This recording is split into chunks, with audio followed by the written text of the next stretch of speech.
everyone? Critter the Cryptid out here. As you can see, I have a fire going. Unfortunately, we've gone 2 weeks without snow, and there's still none in the forecast, which means instead of being nice and cozy inside, while I have the opportunity when the ground is still covered in snow and ice, I need to be outside trimming trees up and cutting down the lower fuel branches. So I figured I might as well bring you along with me and show you what that looks like. What's up, everyone? I am learning that it's actually really hard to record while you're doing stuff, especially when you don't have like a tripod or anything. I've done it to several trees already, so I'm like pretty winded. It's so cold out here. My hair is literally freezing as I'm doing this because I'm sweating and it's freezing. All I have is a hatchet. Unfortunately, chainsaws are really expensive. I also don't have a battery operated Sawzall. I have like plug-in ones, and that just isn't going to work for way out here. Due to wildfire risks, I am out here instead of inside, cozy and warm. I am out here limbing trees and falling ones that are in immediate danger to near the house or just in danger of torching. Because as you can see, I'll point it out. So this grass goes up to here, and these are obviously right here. And this is a ponderosa pine. Ponderosa pines love to just ignite. They love to torch during summer. And unfortunately, we haven't had snow in over 2 weeks. And we actually don't have any uh, in the forthcoming weeks. So instead of being inside comfy and warm, I need to be out here limbing and preparing around my house to prepare for the coming fire season. So I figured I'd bring you along with me and show you all what I do out here. Now, again, I've already done several trees, and I currently have the fire going over there. So you know, come along with me.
right, everyone. So as you saw, I limbed these two and I cut down one in the middle.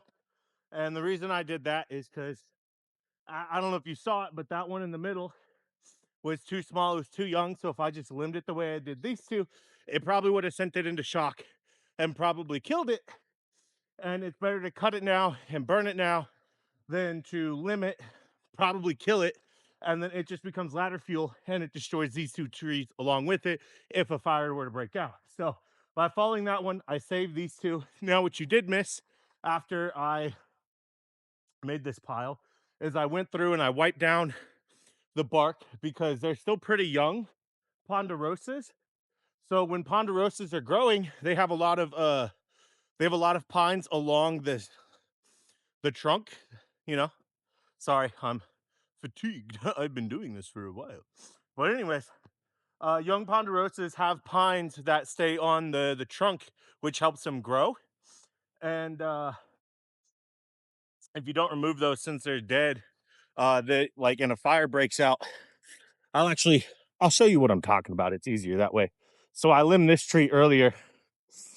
Whew. As you can see, this is what I mean is on the bark, they still have pine needles, but they're dead because they're not needed anymore. They don't really serve a purpose anymore. So if you limit, but you don't get rid of those, it'll still cause it to spark because that's just ladder fuel at that point. And so they go all the way up the trunk. And by leaving that, you're allowing it to be able to climb the fire. You're gonna let the fire climb. Sorry, I'm like words. My hair's frozen, beard's frozen. But also, the cool thing about doing this is these will produce sap. They'll close off those wounds, and you can use the sap for like glue and salve. So, kind of a win-win. I'd prefer to be doing this as close to the trunk as possible, but unfortunately, until I can afford a chainsaw or a battery-operated Sawzall, I got to do all this by hand. So, it is what it is. I don't know when the next snow is, but I need to get as much done as I can if there is going to be snow or before everything melts off. So, but next up, I'll show you what else I'm doing by lugging this pile over to the fire and getting the fire going.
One last little tidbit though.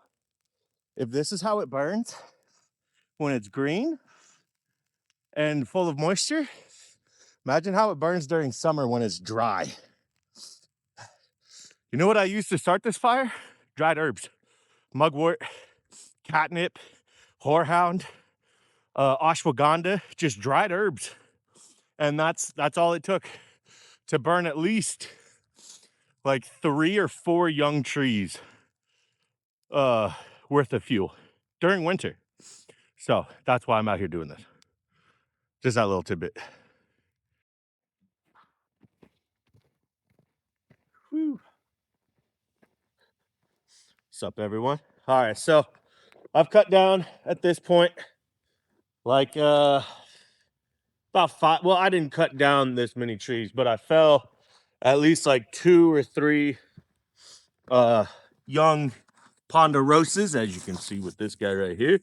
But I cut down quite a few of them and limbed even more. So now, since the fog is rolling in and starting to get a little bit dark out here, I figure I'm just gonna let this burn off, and maybe I'll do a little bit of a story time with Critter the Cryptid, or a story time with Yeti, or whatever you want to call me, really. So, I'm coming up on that dirty 30 this year, in just a few months' time, which kind of led me to creating this channel between like just like everything that's happened in the last few months, and like I've had a lot of time to reflect on my life, and I just felt like time to start sharing that with everybody, which admittedly it feels a little bit weird to be making YouTube channels with everything going on out there in the world, in the country, but at the same time there's still stuff to do. There's still nature to protect. There's still my mental health to think about. There's still there's still a lot of stuff that needs to be taken care of while chaos ensues all over the place. But I digress. I figure, I'll share a little bit about my background with y'all while we let this burn, and I take a much needed respite. I'm not as young as I once was, and I got a few pounds to lose. But I digress yet again. That one of the memories from my early 20s, as I'm coming to terms with the end of my 20s and the beginning of my 30s. One story that sticks with me in particular dates back to when I was about like 21, 22. At the time, I was a commercial landscaper, but I didn't have a vehicle, so I used to have to take public transportation. Those in the know of the area, it's usually called the Max. To everybody else, I guess you could call it a train. But yeah, so I used to have to wake up at like 4 in the morning to make it there by 7:30, because I'd have to take the Max, and then I'd have to take a bus, and then I'd have to take a bus, whole thing, right? But anyways, so I'd usually have to get to the Max around like 4:35, and I can't remember if I got there early or if it was running late, but I got there. It was real dark out, and I'm sitting there waiting for it with my headphones in. Now, mind you, I'm like people in the know. I wasn't in the best area, so it's like you just mind your business, keep your headphones in, and just like keep your head down until your public transportation arrives. But as I'm sitting there waiting for it to arrive, I'd say she's about like late 40s, early 50s African American woman comes up and she sits down right next to me. Now, if you're from the city or know anything about it, that's usually like, what are we doing here? Anyway, so I take out one headphone, and she immediately goes like, "Hey, can I talk to you real quick?" And I'm like, "Yeah, like what's going on?" And she's like, "Well, I know I'm just a stranger, but you feel like a very approachable guy, and I have a lot on my mind, and I just need someone to hear me out." And I'm like, "You know what? I love listening to people. I love hearing stories from people. So you know what? Tell me your woes." I didn't say that exactly, but that's essentially the gist of how it said. Sorry, I'm sure the smoke is blinding y'all from me, but I mean, I'm pretty rough to look at right now, so maybe it's doing me a favor. But anyways, I digress. And she just starts telling me about life and things, and I was like, like I wonder where this is going. But she's telling me how she has kids, and she had a husband, but she had to flee because of the domestic violence situation, and unfortunately, she fell into substance abuse to cope with it, and she ended up on the street. She was, in fact, a homeless person, or someone without a house per se. But anyway, she goes on to tell me that the reason she was telling me this is because she had recently been diagnosed with stage 4 cancer, and she was told she only had a few months to live. And she told me that she just didn't want to be another number. She wanted someone to know her story, and she wanted to be remembered by somebody, anybody. and she thought I looked like a very welcoming individual, which that's honestly the biggest compliment I could ever receive from anybody or any like that's the biggest compliment I have ever received. And thankfully I've received it on multiple occasions, but I want to be the guy that anybody feels like I'm safe to talk to about anything. Like, you know what? Tell me your life story. I love to listen. I love to know about people. I love human interactions, you know. But she was just telling me how she only had a few months left to live and she didn't want to just be another number. She didn't want to just be a nameless face found on the sidewalk. And you know, I totally understood. And part of the reason why I think the story sticks with me, and part of the reason why I went in such great detail, I feel like, is I don't remember her name. I'm terrible with names. I told myself it so many times, and it just slipped my mind. So the best thing I feel like I can do for her is to share her story with y'all. And honestly, that was a moment that really defined my 20s and is probably going to continue to define my life going forward. Is hoping to be someone that people can talk to, hoping to be someone that people feel safe confiding in and telling their story to in hopes of being remembered. And I can assure you she's remembered. I remember her face. I'm not much of an artist. I'm better at working with my hands or just abusing my body to get stuff done. But I remember her face to this day very well. And yeah, unfortunately, I saw her a few times around after that, but sure enough, a few months later, I never saw her again. Uh, and as for when homeless people pass, they don't really hold services or anything like that. So I hope her spirit's at rest. I hope it wasn't painful. I mean, the few times I did see her after that, she was looking pretty rough each and every time.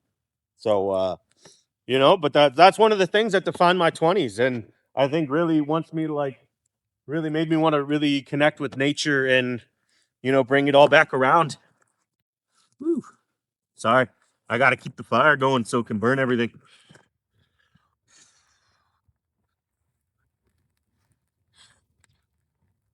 Try not to breathe in the smoke.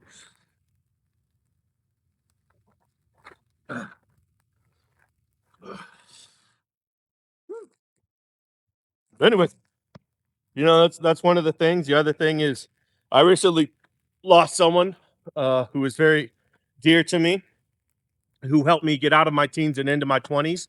And unfortunately, she was very young, and she lost her life to domestic violence. And now I have to go into my 30s without her. So just I've had a lot on my mind, and being out here pretty fatigued, surrounded by freezing fog, standing in front of a fire, it feels like an opportune time to tell y'all a little bit about me and kind of explain why I wanted to start a channel and share myself with you, share my land with you, and break my body on camera, apparently. But you know, I don't have any other way to do this. It still needs to be cut down. But you know, maybe if one of my followers wants to help me get a chainsaw or a battery operated Sawzall. No, I'm kidding. I don't want anybody to spend money on me, but it sure would be nice to have because I'd love to like. There's trees. I don't know if you can see them.